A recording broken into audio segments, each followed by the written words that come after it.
Assalamualaikum warahmatullahi wabarakatuh. Alhamdulillahi rabbil alamin. Wassalatu wassalamu ala asyrafil anbiya'i wal mursalin.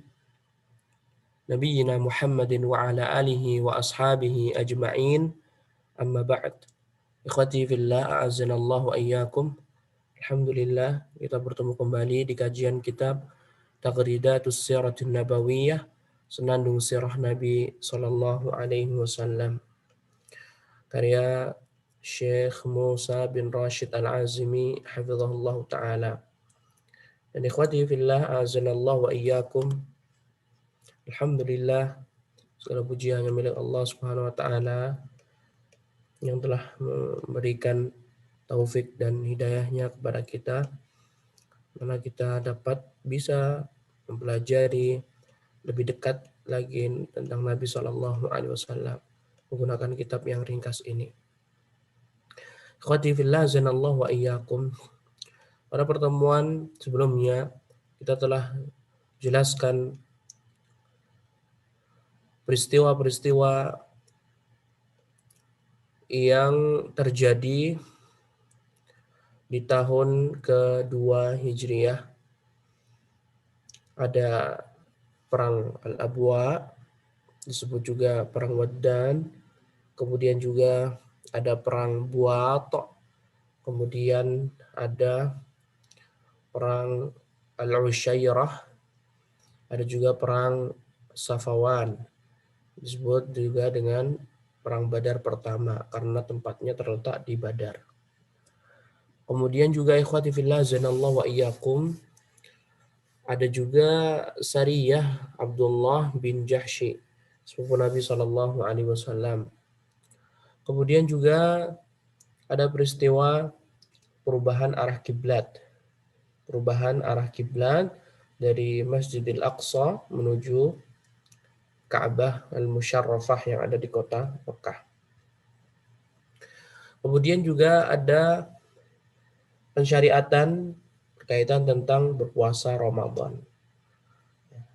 Karena berkaitan tentang puasa Ramadan, maka nanti akan disempurnakan juga pensyariatan zakat fitrah, kemudian pensyariatan selain zakat fitrah, pensyariatan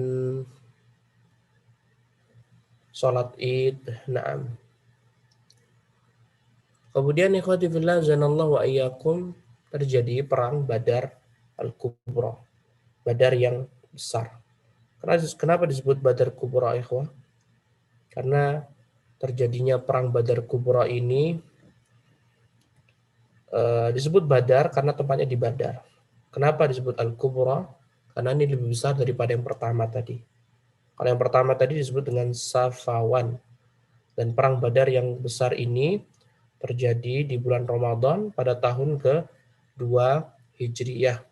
Nah, perang Badar atau hari terjadi perang Badar disebut juga Yaumul Furqan, pada hari pembeda, yang mana Allah Subhanahu wa taala betul-betul membedakan antara yang hak dan yang batil, memenangkan Rasulnya dan mengalahkan musuh-musuh Islam. Dan di perang Badar ini Allah Subhanahu wa taala mengekalkan Al-Qur'an, dan Allah Subhanahu wa taala menampakkan kekuasaannya, membantu Rasulnya. Perang Badar ini sangat panjang sekali pembahasannya, membutuhkan satu muhadarah khusus ya berkaitan tentang perang Badar.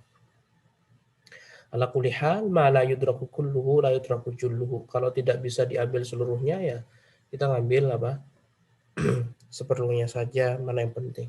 Nah, perang Badar merupakan perang yang Allah Subhanahu wa taala sebutkan dalam surat Al-Imran.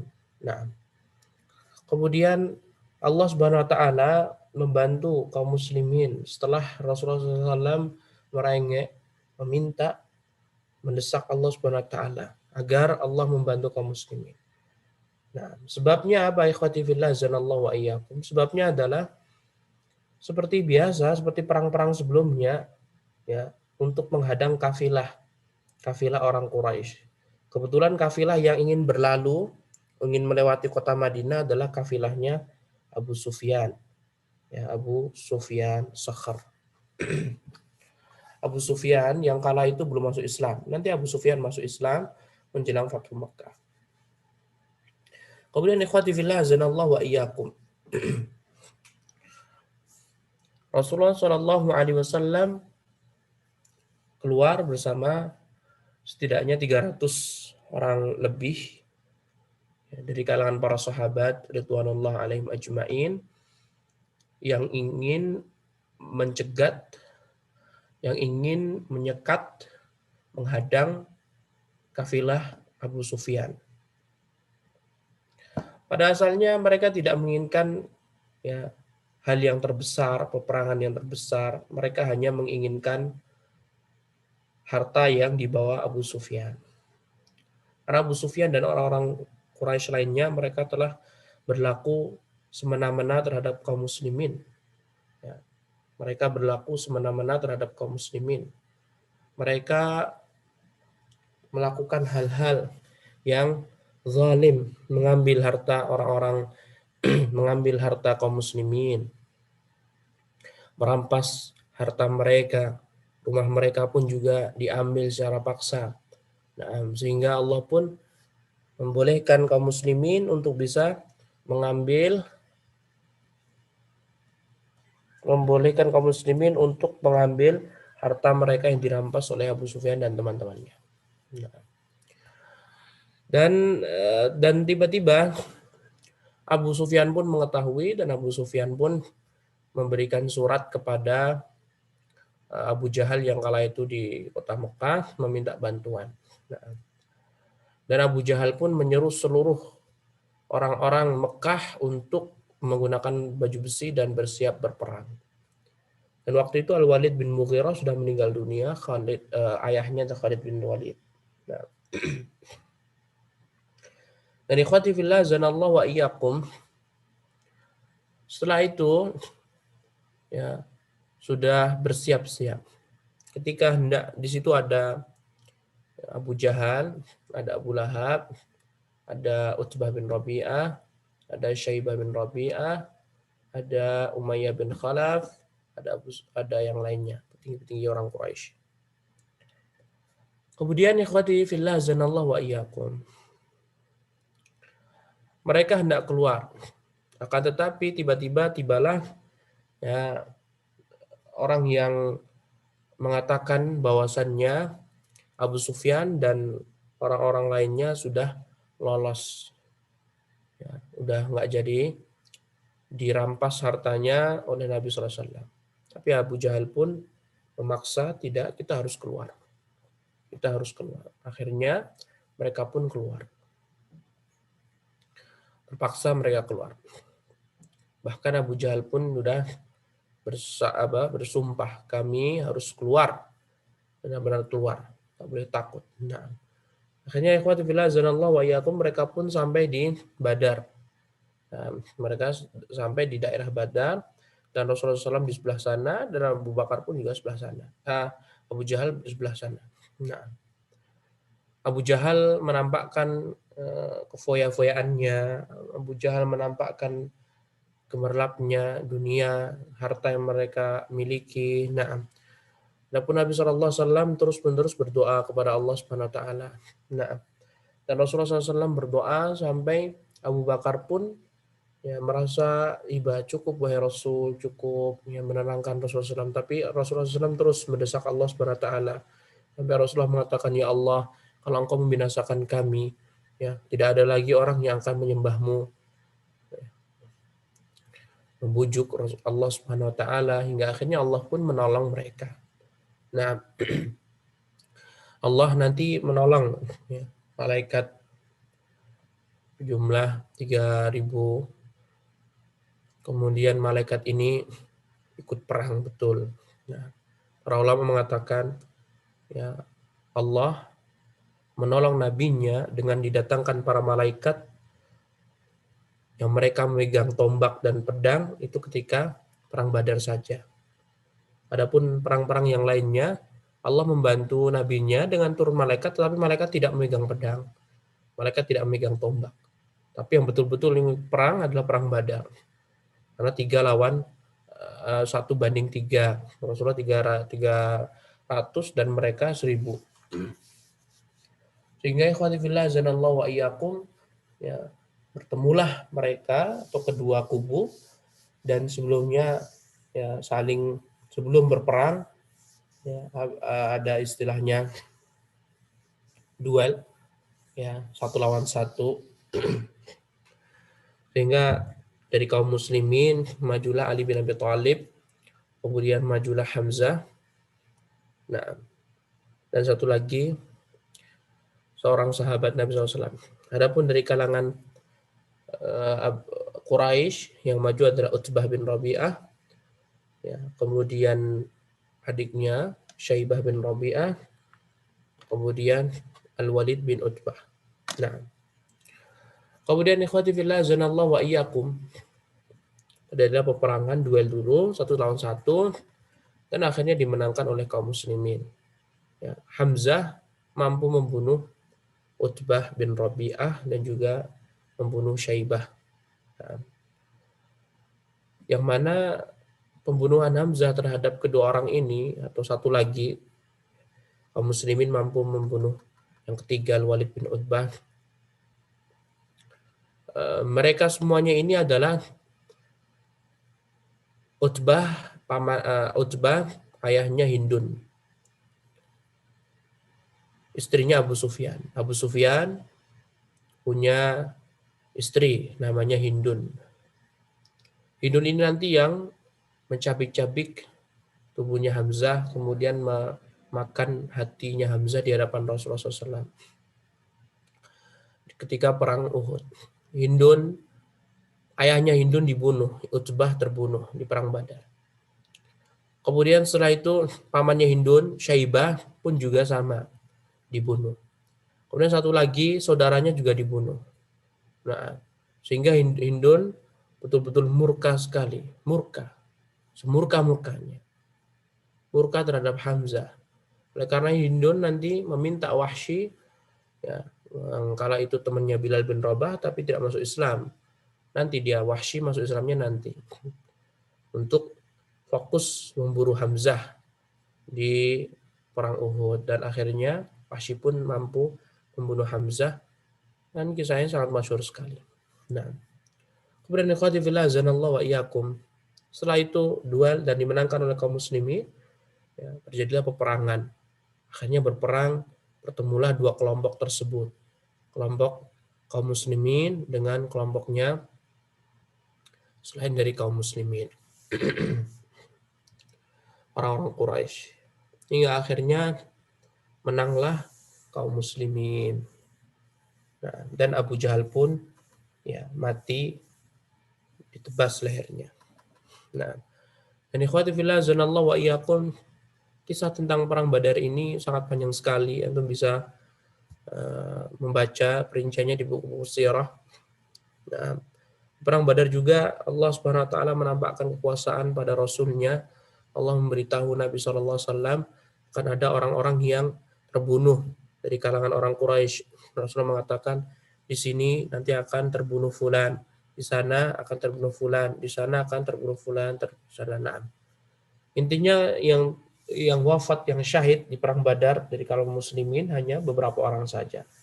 Adapun orang-orang Quraisy 70 orang tertawan, 70 meninggal dunia, yang sisanya kembali. Nah, adapun di antara yang kembali adalah Abu Lahab. Abu Lahab tidak terbunuh di medan perang. Utbah terbunuh, Abu Jahal terbunuh, pokoknya pembesar-pembesar Quraisy semuanya terbunuh. Abu Lahab pun kembali ke kota Mekah. Nah, jarak beberapa hari di kota Mekah, Abu Jahal pun ditimbakan penyakit oleh Allah Subhanahu wa taala. Allah menimpakan penyakit kepada siapa? Ikhwati fillah azanallahu wa iyyakum, kepada Abu Lahab.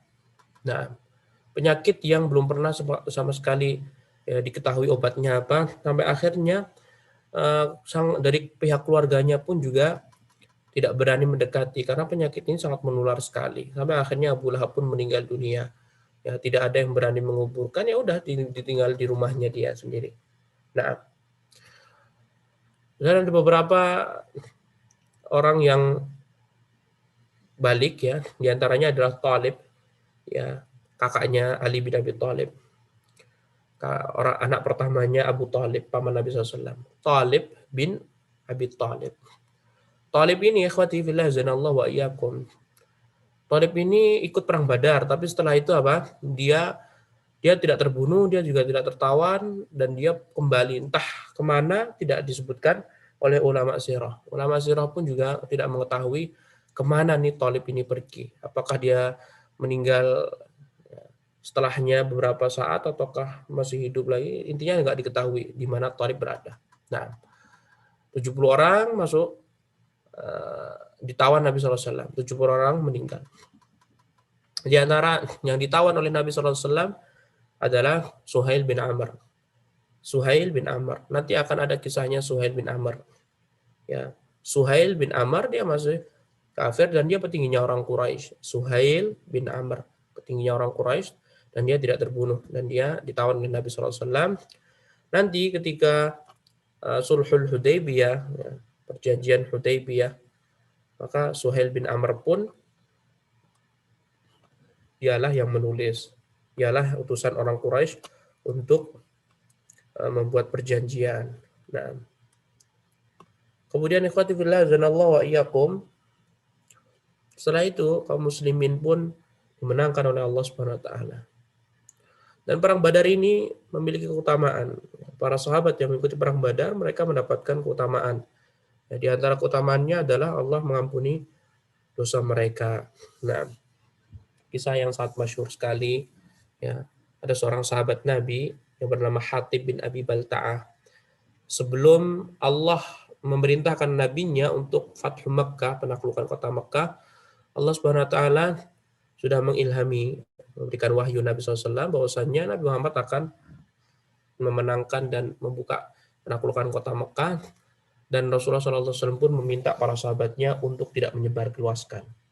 Sampai akhirnya ada seorang sahabat Nabi SAW yang bernama Hatib bin Abi Balta'ah, dia takut kalau seandainya Nabi Muhammad SAW akan membunuh keluarganya yang masih berada di kota Mekah kala itu, dan dia pun mengutus seorang wanita kalau tidak salah, dia membawa surat yang disembunyikan di tempat bagian sensitif si wanita tadi.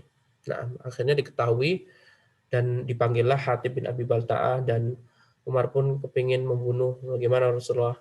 Kata Rasulullah SAW, jangan. Karena dia adalah orang yang mengikuti perang Badar. Nah, dan Allah SWT telah mengatakan, qad ghafartu lakum. Allah, aku telah mengampuni kalian. Jadi orang-orang yang mengikuti perang Badar itu adalah orang-orang yang sudah diampuni dosanya oleh Allah Subhanahu wa taala. Nah, Allah Subhanahu wa taala sudah mengampuni dosa orang-orang yang melakukan perang Badar. Nah, kemudian ikhwati fillah zanallahu wa iyyakum. Setelah itu ada juga riwayat yang menjelaskan keutamaan perang Badar. Ya, Malaikat Jibril bertanya kepada Nabi SAW,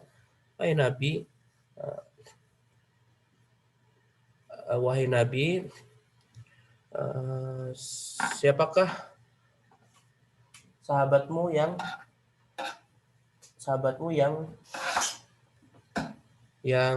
paling mulia? Kata Rasulullah SAW, yang mengikuti perang Badar. Dan malaikat Jibril pun juga ditanya, siapa di antara malaikat yang paling mulia? Kata Jibril, adalah kami, para malaikat yang mengikuti perang Badar. Nah, karena memang betul-betul perang Badar ini Yaumul Furqan, yang membedakan antara yang hak dan yang batil. Nah, kemudian setelah itu ikhwati fillah zanallahu wa iyyakum, setelah peperangan dan Rasulullah SAW juga mendapatkan ghanimah, akhirnya Rasulullah SAW kembali ke kota Madinah. Dan saat itu juga Rasulullah SAW langsung ditimpa ya, kesedihan yang mendalam. Lihatlah cobaan ya, yang Allah timpakan pada Nabi SAW. Ya. Cobaan setelah kemenangan, ya, dikiranya Nabi SAW akan berbahagia, ternyata Allah pun menguji keimanan Nabi SAW.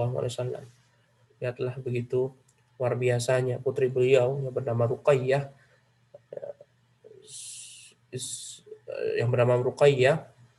istri dari Utsman bin Affan radhiyallahu taala anhu pun meninggal dunia.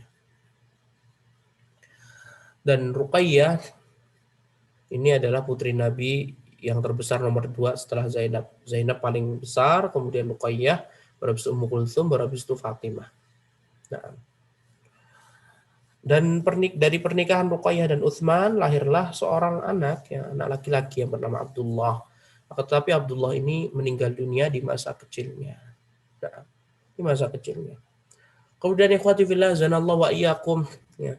Setelah usai karena perang Badar ini terjadi di bulan Ramadan, setelahnya juga meninggalnya Ruqayyah, maka bulan Ramadan pun ya akhirnya selesai dan Allah pun mensyariatkan sholat Idul Fitri. Nah, ya, tidak ada hadis yang menjelaskan pensyariatan Idul Fitri terjadi di tahun 2 Hijriah, kata Ibnu Hajar.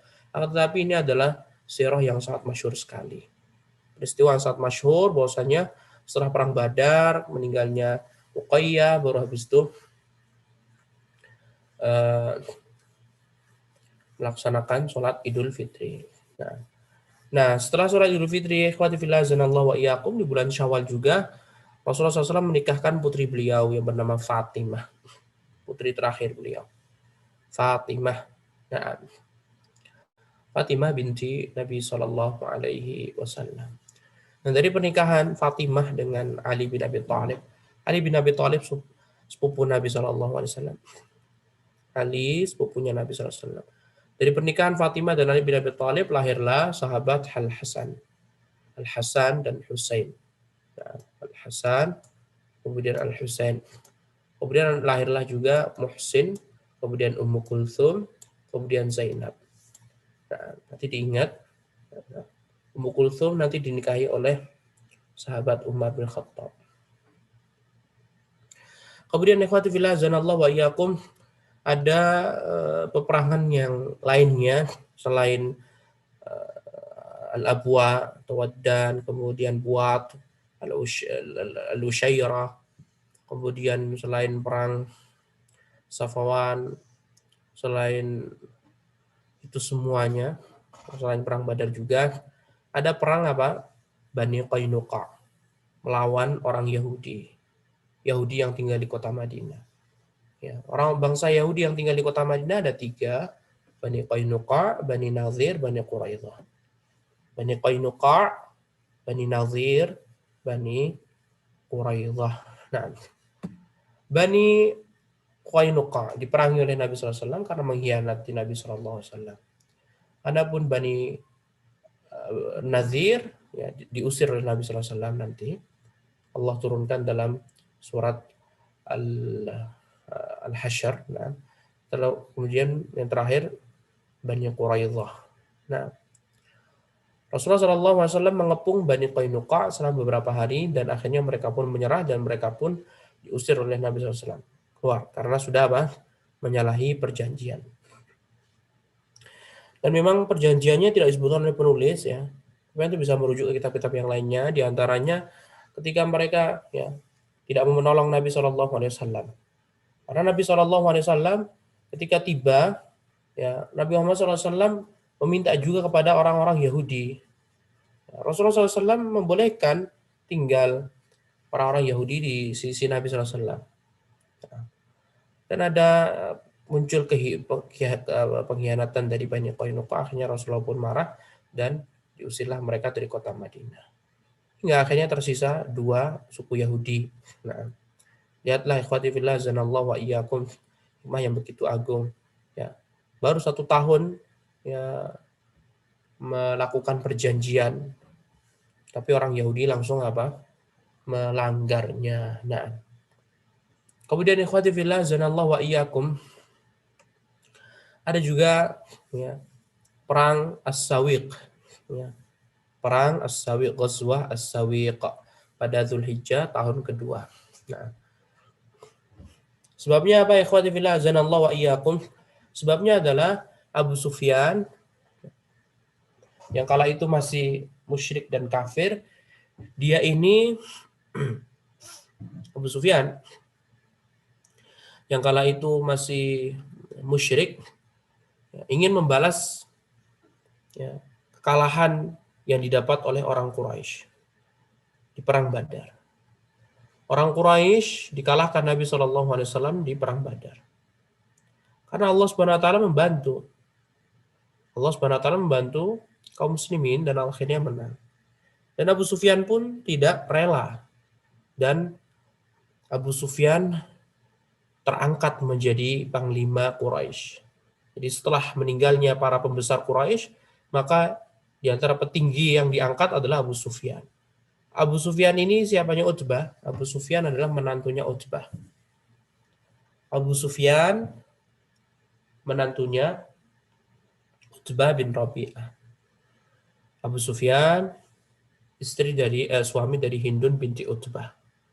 Nah, makanya Abu Sufyan pun pergi ke daerah Sawit, dan Rasulullah SAW pun, ya, mendapati kabar bahwasanya ada seorang Ansor yang dibunuh oleh Abu Sufyan.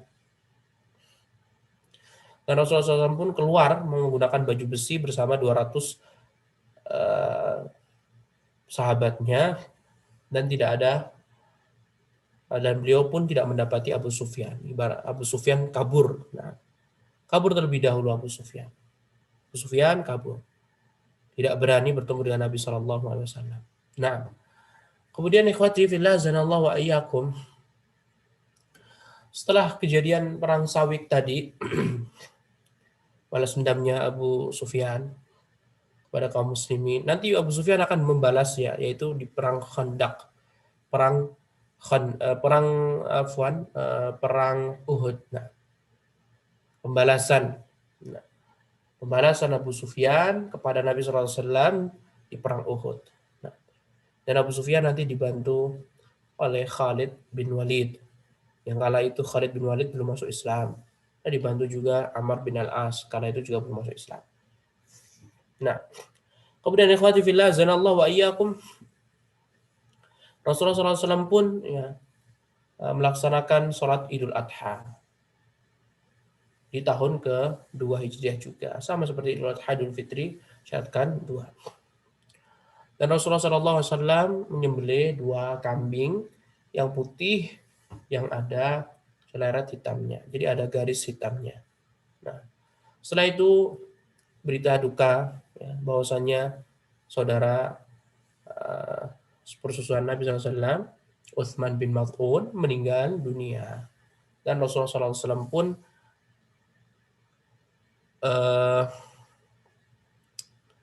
memakamkannya di perkuburan Baqi. Dan Utsman bin Maz'un adalah awwalu man dufina biha minal muhajirin. Orang yang pertama kali dimakamkan di perkuburan Baqi adalah Utsman bin Maz'un. Dari kalangan muhajirin, ya. Kalau dari kalangan Ansor ada lagi yang lainnya. Intinya orang muhajirin yang pertama kali meninggal dunia, ya bukan Utsman bin Maz'un. Orang pertama kali yang dikuburkan di Baqi adalah Utsman bin Maz'un. Nah, di manakah kuburan Ruqayyah binti Nabi SAW? Wallahu alam, Anda juga belum mengecek di mana dimakamkannya Ruqayyah. Nah, yang jelas Ruqayyah meninggal pertama, ya, sebelum Utsman bin Maz'un meninggal. Ruqayyah binti Nabi SAW meninggal setelah perang Badar. Nah, di bulan Ramadan. Kalau ini di bulan Zulhijjah. Atau mungkin laki-laki pertama Utsman bin Maz'un, baru kalau yang perempuan Ruqayyah. Tapi ini perlu pendetailan karena penulis mengumumkan, jadi tidak mengkhususkan tertentu. Beliau penulis mengatakan bahwa awwalu man, ya, dia Utsman bin Maz'un adalah orang yang pertama kali dari kalangan muhajirin yang dimakamkan di Baqi. Nah, padahal kan Ruqayyah juga dari kalangan muhajirin. Apakah di manakah Ruqayyah dimakamkan? Nanti perlu dicek lagi. Kemudian ikhwati fillah zanallahu wa iyyakum, itulah peristiwa-peristiwa yang terjadi di tahun kedua Hijriah. Nah, Ikhwati fillah azanallahu wa iyyakum. Setelah itu ikhwati fillah azanallahu wa iyyakum, di tahun ketiga kita sudah selesai peristiwa yang terjadi di tahun kedua. Kita membuka lembaran baru, yaitu peristiwa yang terjadi di tahun 3 Hijriah. Di tahun ketiga Hijriah ini ada perang melawan Bani Sulaim. Bukan Bani Salim, tapi Bani Sulaim. Kalau Salim bin Auf ya sudah berlalu kisahnya, yang Rasulullah SAW sholat Jumat di sana. Kalau di sini Bani Sulaim. Bani Sulaim. Tepat pada bulan Muharram, pada tahun ketiga Hijriah, terjadilah perang Bani Sulaim. Disebut juga perang Qarqarah al-Qudri. Salah itu harokatnya. Qarqaratul Qudri. Nah, Rasulullah SAW keluar bersama 200 sahabatnya, sama seperti ketika Rasulullah SAW keluar di perang Sawik. Nah,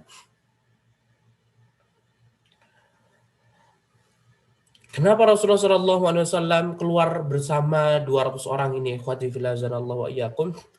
Karena Rasulullah SAW beliau SAW mendengar bahwasannya Bani Sulaim ingin menghancurkan kota Madinah. Bani Sulaim ingin menghancurkan kota Madinah. Sehingga Rasulullah SAW pun keluar bersama 2 orang sahabatnya. Tetapi falamma balagha Rasulullah SAW qarqarat al-Qudri lam yajid ahadan min Bani Sulaim. Falam yalqa sallallahu alaihi wasallam ahadan. Ketika Rasulullah SAW sudah keluar nih, sudah membawa 200 orang sahabat, bersiap berperang menggunakan baju besi. Lam yajid ahadan min Bani Sulaim. Rasulullah SAW tidak mendapati seorang pun dari Bani Sulaim. Kabur mereka, terbirit-birit, lari sekencang-kencangnya. Walam yalqa sallallahu alaihi wasallam ahadan. Dan Rasulullah pun tidak mendapati seorang pun. Gak ada, langsung kocar-kacir mereka pergi kemana entah, nggak tahu. Nah, lihat ikhwati fillah azanallahu wa iyyakum. Ya. Betapa rasa takutnya orang-orang non-Islam ketika ingin berperang dengan Nabi SAW. Dan ini merupakan apa? Mukjizat Nabi SAW, kelebihan yang Allah berikan pada Nabi SAW. Ya. Bahkan ketika sebelum berperang pun 1 bulan Allah Subhanahu wa taala sudah mengirimkan para malaikatnya memberikan rasa takut kepada orang-orang kafir. Dan ini dijelaskan oleh Nabi SAW sendiri. Waktu itu khamsan lam yu'tahunna ahadun qabli. Aku diberikan kelebihan 5 hal yang tidak Allah berikan kepada Nabi selainku atau sebelumku. Di antaranya apa? Nusirtu birra'b masirata syahrin. Aku ditolong oleh Allah Subhanahu wa taala dengan adanya rasa takut kepada musuh selama 1 bulan sebelum berperang. Bayangin. Dan sama ini. Sehingga Rasulullah SAW, apakah beliau berperang? Tidak. Tapi ini disebut Ghazwatu Bani Sulaim.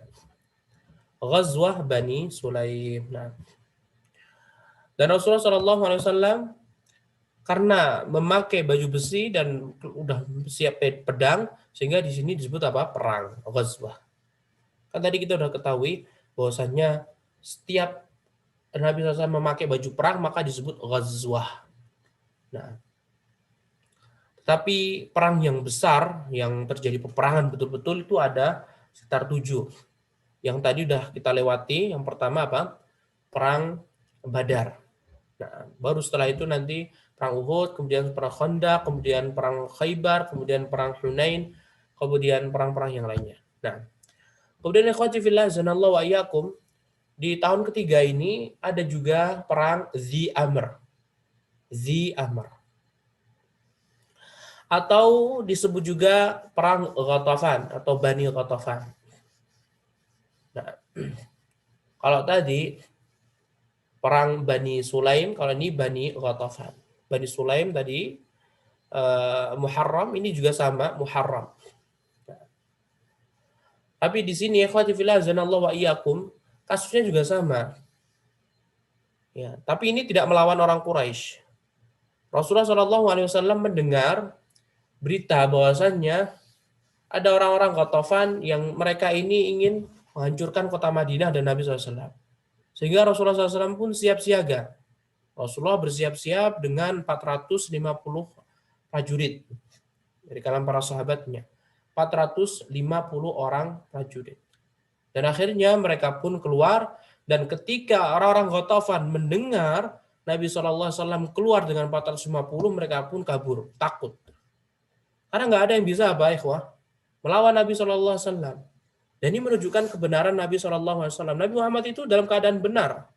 Rasulullah SAW membawa akidah yang benar, agama yang benar. Agama selain Al-Quran dan agama selain Islam adalah agama yang batil.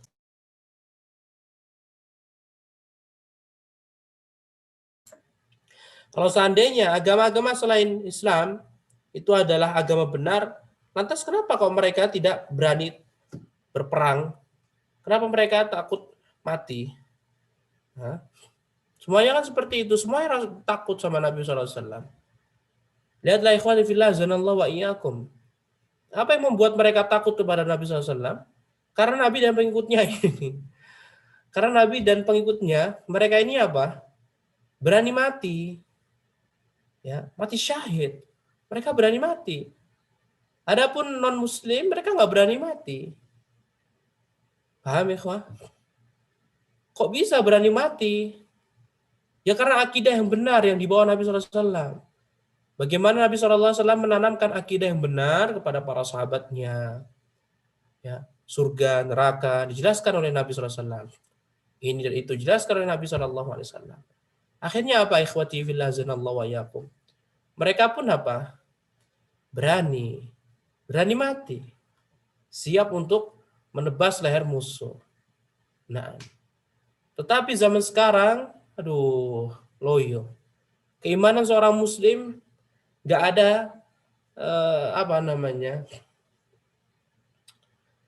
nggak ada nilainya di depan orang-orang kafir. Keimanan orang muslim sekarang ini tidak ada nilainya di depan orang kafir. Orang kafir sekarang banyak, orang muslim sekarang banyak sekali. Kaum muslimin di seluruh penjuru dunia ini banyak loh. Tetapi orang-orang kafir tidak takut sama kaum muslimin. Kenapa? Kata Rasulullah SAW, karena di dalam di dalam kaum muslimin terdapat penyakit. Penyakitnya apa? Hubbud dunya wa karahiyatul maut. Cinta dunia dan takut mati. Kaum muslimin sekarang ini kebanyakan mereka takut mati. Cinta kepada dunia terlalu. Tuhibbunal mala hubban jamma. Terlalu cinta kepada kehidupan duniawi. Padahal ini tidak dibenarkan. Tidak dibenarkan oleh Allah Subhanahu wa taala. Kalau seandainya kaum muslimin sekarang ini tidak takut mati, maka mereka pun akan fokus beribadah kepada Allah Subhanahu wa taala. Mereka tidak takut kepada negara-negara yang berkuasa sekaligus. Ya. Nah. Kemudian ikhwati fillah zanallahu wa iyyakum. Setelah itu Rasulullah Shallallahu alaihi wasallam setelah perang Qarqaratul Qadri Qarqaratul Qudri. Nah, perang Bani Sulaim, Qarqaratul Qudri sama perang Ghatafan, perang Dhi Amr. Rasulullah Shallallahu alaihi wasallam mengutus anak angkat beliau Sallallahu alaihi wasallam. Siapa namanya? Zaid bin Harithah. Nah, Zaid bin Harithah, seorang anak muda, ya anak kecil seperti itu ya, tapi belum terlalu muda, dibeli oleh keponakan Khadijah radhiyallahu taala anha, kemudian dihadiahkan kepada Nabi SAW. Sehingga Zaid bin Harithah ini selalu membantu Nabi SAW, bahkan Rasulullah SAW menganggap Zaid bin Harithah anak angkatnya. Tapi nanti Allah SWT membatalkan anak angkatnya. Anak angkat maksudnya gimana sih? Ya, kalau cuma mengasuh nggak masalah. Ya, kalau mengasuh anak itu hukumnya boleh. Tapi untuk menjadikan orang lain seperti anak kandung kita, nasabnya dirubah menjadi nasab kita, itu tidak boleh. Kemudian dia mewarisi, itu juga tidak boleh.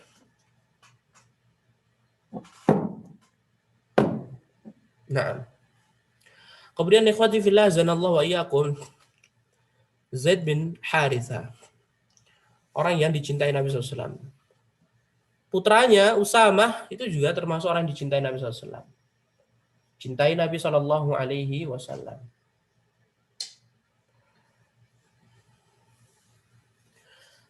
Zaid bin Haritha diutus oleh Nabi Shallallahu Alaihi Wasallam pada tahun ke-3 Hijriah ini, ya, untuk menghadang kafilah Quraisy.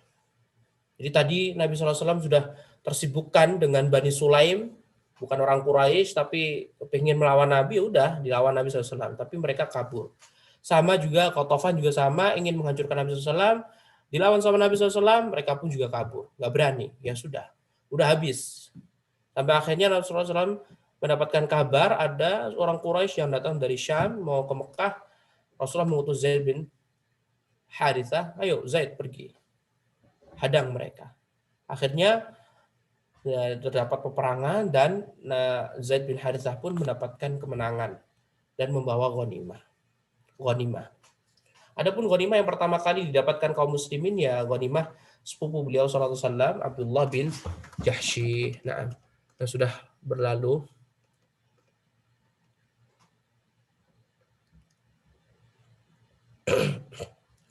Pada tahun 1 Hijriah ya. Nih.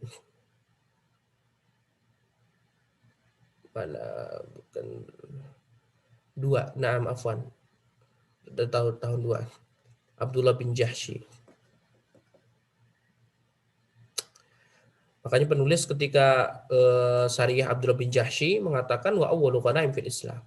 Ya, ghanimah pertama kali yang didapat dalam agama Islam adalah ghanimah habis hasil perampasan Abdullah bin Jahsy. Nah, Abdullah bin Jahsy.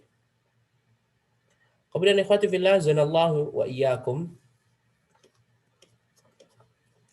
setelah peperangan Dzi Amr atau perang Ghatafan dan pengiriman Sariyah Zaid bin Harithah, Rasulullah SAW menikahkan putri beliau yang bernama Ummu Kulthum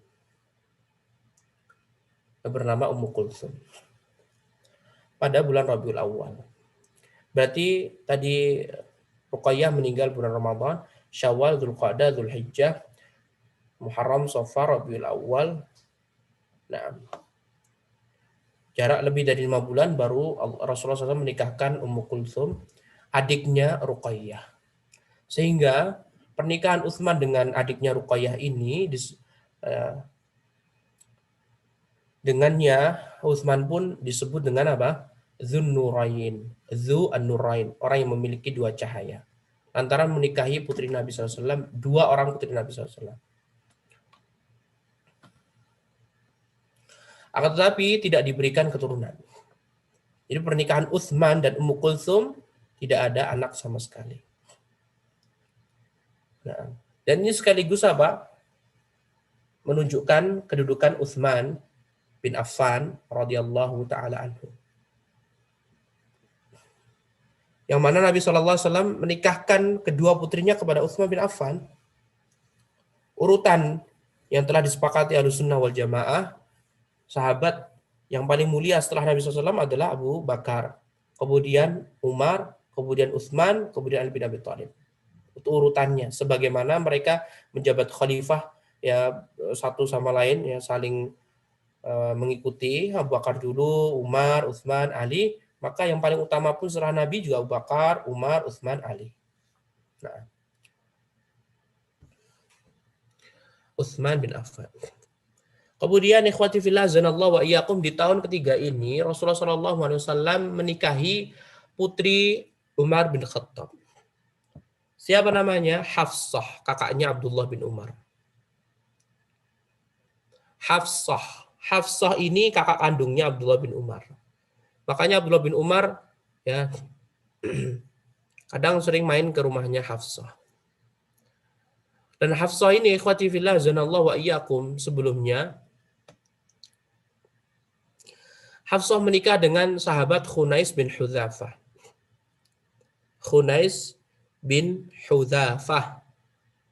Bukan Khanis tapi Khunais. Hafsah menikah dengan Khunais. Akan tetapi Khunais bin Hudzafah meninggal dunia. Berarti kan janda kan Hafsah. Setelah itu baru dinikahi Nabi SAW.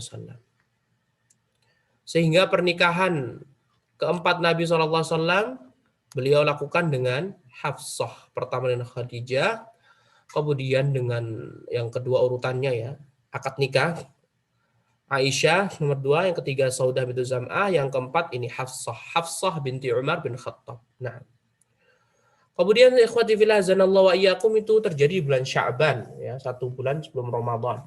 Sehingga nggak masalah kalau antum menikahi seorang akhwat, menikahi seorang wanita di bulan sebelum Ramadan tiba. Nah, Sya'ban, Ramadan. Kemudian ikhwati fillah azanallahu wa iyyakum, di bulan Ramadan pula Rasulullah Shallallahu Alaihi Wasallam menikah lagi nih, istri yang kelima Nabi Shallallahu Alaihi Wasallam setelah Hafsah. Siapa namanya? Zainab bintu Khuzaimah. Zainab bintu Khuzaimah, istri Nabi Shallallahu Alaihi Wasallam yang bernama Zainab bintu Khuzaimah. Di bulan Ramadan, sehingga antum boleh menikahi seorang wanita di bulan Syaban, boleh juga di bulan Ramadan, boleh juga di bulan Syawal. Rasulullah menikahkan Fatimah dengan Ali di bulan Syawal. Nah, Rasulullah SAW menikahi Zainab bintu Khuzaimah al-Hilaliyah.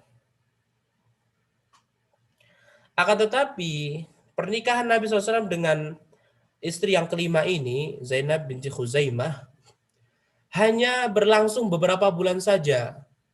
Setidaknya 2 bulan atau 3 bulan saja. Kemudian Zainab pun meninggal dunia.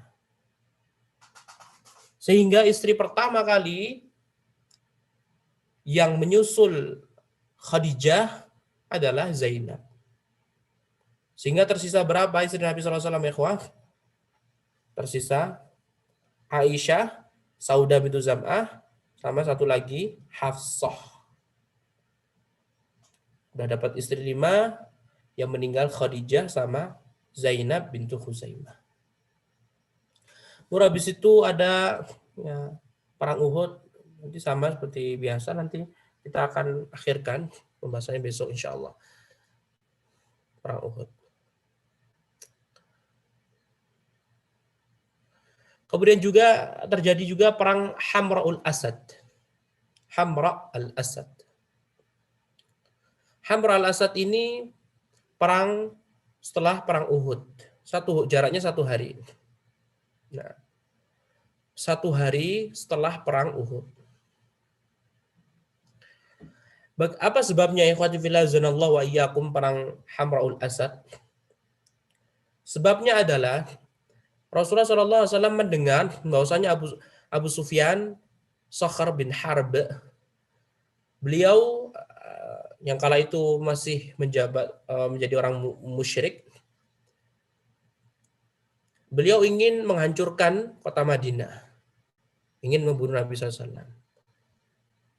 ingin menghancurkan, mencabut Islam sampai akar-akarnya, menghancurkan Islam sampai akar-akarnya, termasuk Nabi Muhammad dan para sahabat.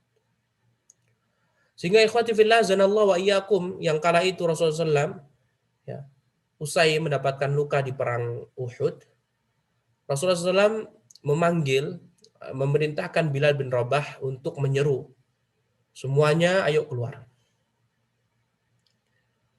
Nah, semuanya keluar. Tetapi yang keluar ingin menghabisi Abu Sufyan hanyalah sahabat yang ikut berperang Uhud.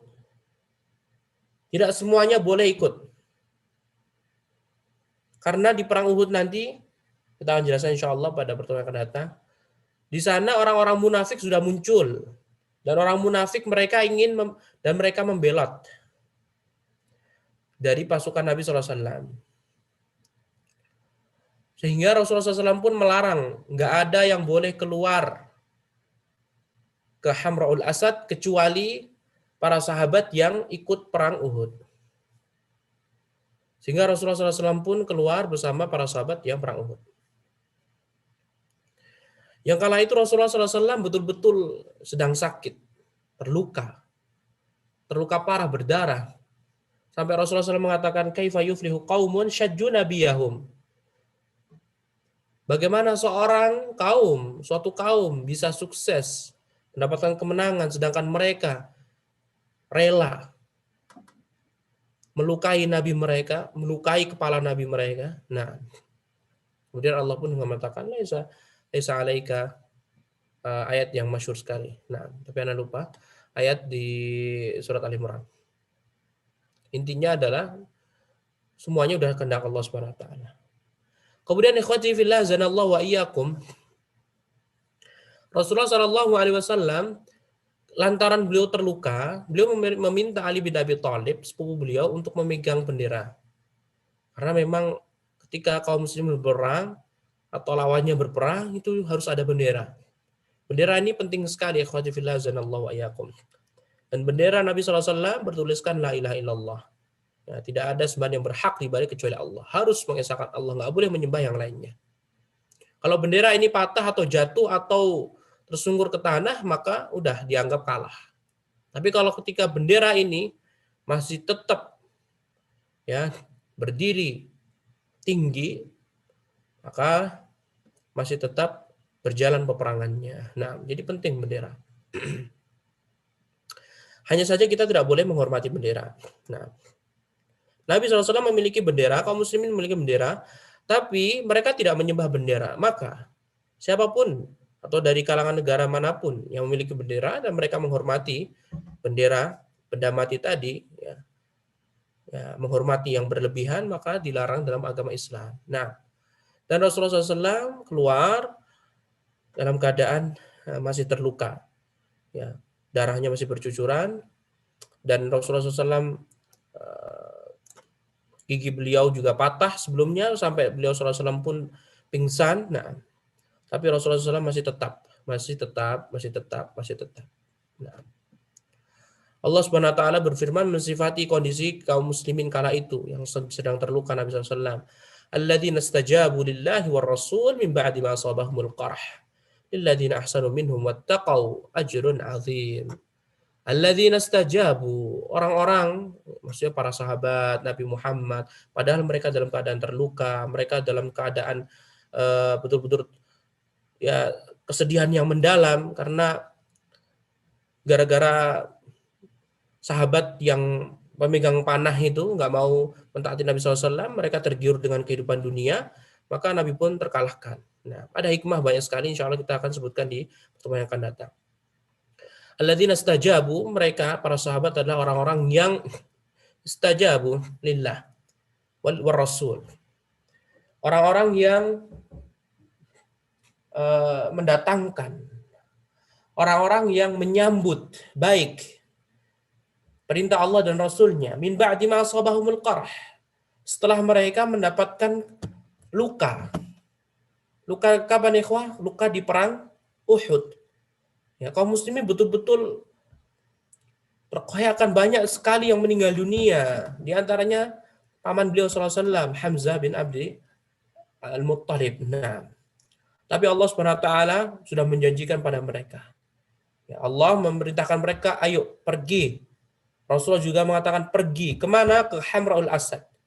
Mengejar Abu Sufyan. Nah, akhirnya ikhwati fillah zanallahu wa iyyakum, Allah katakan, lilladzina ahsanu minhum, siapapun yang berbuat baik dari kalangan mereka, dari kalangan para sahabat, wattaqau, dan bertakwa kepada Allah, ajrun azim. Allah akan memberikan pada mereka balasan pahala yang luar biasa agungnya. Nah, hingga akhirnya ikhwati fillah zanallahu wa iyyakum, Rasulullah SAW sampai di Hamra'ul Asad dan beliau pun dibangunkan kemah di sana dan beliau tinggal 3 hari. Subhanallah. La haula wala quwata illa billah. Shalawatu rabbi wassalamu alaihi. Perhatikanlah Rasulullah SAW dalam keadaan sakit, kemudian terluka, tapi Rasulullah SAW sempat keluar ingin melawan Abu Sufyan. Dan beliau tinggal di luar rumah beliau, di kemah. Dan beliau tinggal selama 3 hari. Antum bisa bayangin ikhwati fillah zanallahu wa iyyakum. 3 hari. Gimana perasaan antum kalau antum sakit, udah pusing, sudah ini dan itu, tapi antum tinggal di luar rumah, tidak di atas kasur. ya, antum tinggal di pegunungan atau di kemah gitu. Antum bisa bayangin sendiri, ikhwati fillah zanallahu wa iyyakum, Rasulullah SAW, ya, subhanallah, luar biasa. Ya. Kemudian sampai akhirnya Rasulullah SAW pun mendengar bahwasanya Abu Sufyan tidak jadi dan takut. Ya sudah, akhirnya Rasulullah SAW pun kembali ke kota Madinah setelah 3 hari. Nah, pada hari Rabu ya, kayak hari ini ya, hari ini hari Rabu. Nah, dan ikhwati fillah zanallahu wa iyyakum, dari sini kita selesai alhamdulillah pada peristiwa di tahun ketiga Hijriah. Nah, semoga Allah Subhanahu wa taala selalu menanamkan rasa cinta kita kepada Nabi kita, Nabi Muhammad salawatullahi wassalamuhu alaihi. Wallahu taala alam, wabillahi taufiq, wa sallallahu wasallam ala nabiyyina Muhammad wa ala alihi wa sahbihi wa sallama tasliman katsira. Assalamualaikum warahmatullahi wabarakatuh.